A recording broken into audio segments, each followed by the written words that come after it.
For that. All right, let's now look at news from further afield and take you to what's happening in the Middle East. An early morning Israeli strike has killed 3 people and wounded around 40 others. Now, the attack hit the tents of displaced Palestinians inside Aqsa Hospital in the central Gaza Strip city of Deir Al-Balah, where 1 million people were sheltering at the same time. The Israeli military says a Hezbollah drone attack on an army base in central Israel yesterday killed 4 soldiers and severely wounded 7 others. Let's get more on this now and get the situation on the ground with international relations expert Gideon Chitanga. Thank you so much, Mr. Chitanga, for your time. So, of course, having monitored what has been happening in over a year, essentially, in the Middle East, let's talk about the latest. I mean, what can you tell us about the latest developments in the attack on Israeli soldiers by Hezbollah this time, and how this expected to impact the broader conflict in the region? So I think the pattern that is taking place lately has been a characteristic escalation of I think Israel is sort of escalated its attacks. Also seen the escalation of in Lebanon, basically the airstrikes followed by what the Israelis have called limited versions. A calculation to clear the Hezbollah fighters from their borders. I think the attacks inside Israel are quite significant in the sense that although the casualties of the conflict has been extremely high on the side of Palestine and on the side of Lebanon, this is a peculiar situation where Israel is incurring casualties within its own borders. I think from the Israeli population and the military institutions, the concern will be the ability of Hezbollah to inflict some level of damage within Israel. And a lot of analysts have been saying that although Hezbollah has suffered serious blows in the past weeks, it still remains resilient and has capacity to inflict some level of casualties, potentially very high. And those costs will clearly raise political questions in Israel and probably take the debate back to whether the escalation of the conflict is really a viable strategy in terms of keeping Israel secure, and the risk is that it is posing to the spread of the conflict into the Middle East region.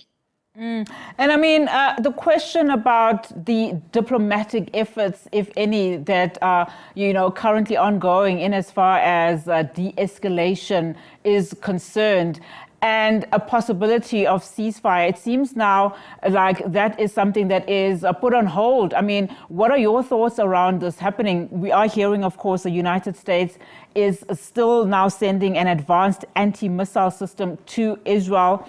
And this was announced by the Pentagon sometime, today. So it seems like there is no opportunity here for more talks.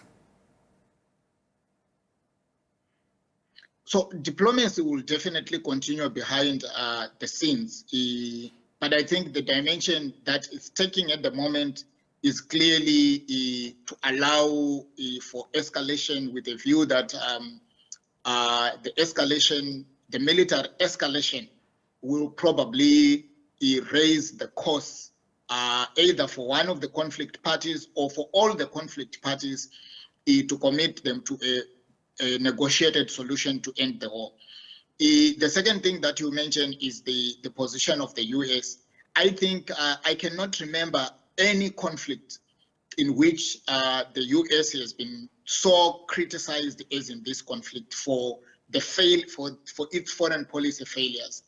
And it's to many analysts what the US is saying and what it's doing reflects some kind of doublespeak, strengthening Israel's position, while at the same time Israel is defying what has been at least diplomatic overtures from the Biden administration. So by sending these military ways that will help to probably significantly strengthen Israel in the context of the conflict, but also in the Middle East, the U.S. is significantly playing into the hands of the Netanyahu government, which has defied Washington and taken a very adversarial path that is based on a military operation or military operations, if you want. Yeah. So, and the other countries in the Middle East have repeatedly indicated that they are willing to concede to a peaceful plan. So I don't see, though, that without the U.S. exercising its leverage on Israel and drawing a red line to say this level of militarization or military attacks cannot be accepted, we need a diplomatic solution, we can move forward. We will have to see what happens after the U.S. elections. Maybe there will be some policy change. At the moment, Biden looks to be committed also into strengthening Israel's hand. And I mean, with all of this going on, Gaza is still under siege. And, you know, with these reports of Israeli strikes hitting displaced civilians near hospitals, I would imagine that humanitarian organizations are now finding it very difficult, you know, to respond to this crisis. What are your observations there?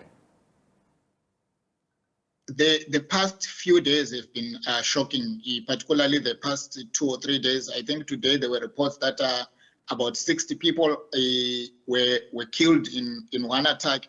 There were reports from UN agencies which indicated that most of the victims are women and children. I think slightly above 60%, if I'm not mistaken.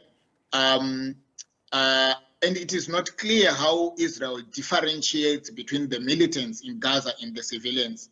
The attacks on public property or public infrastructure is shocking. If all the pictures that we see of Gaza, it's basically a raised down society. Again, this week we have been following reports about the lack of water, basic necessities, medical requirements, and so on. And they are suggesting that Israel is actually resorting to starving the Palestinians by the way of pushing for a surrender kind of situation because it has failed to achieve its goals through military means.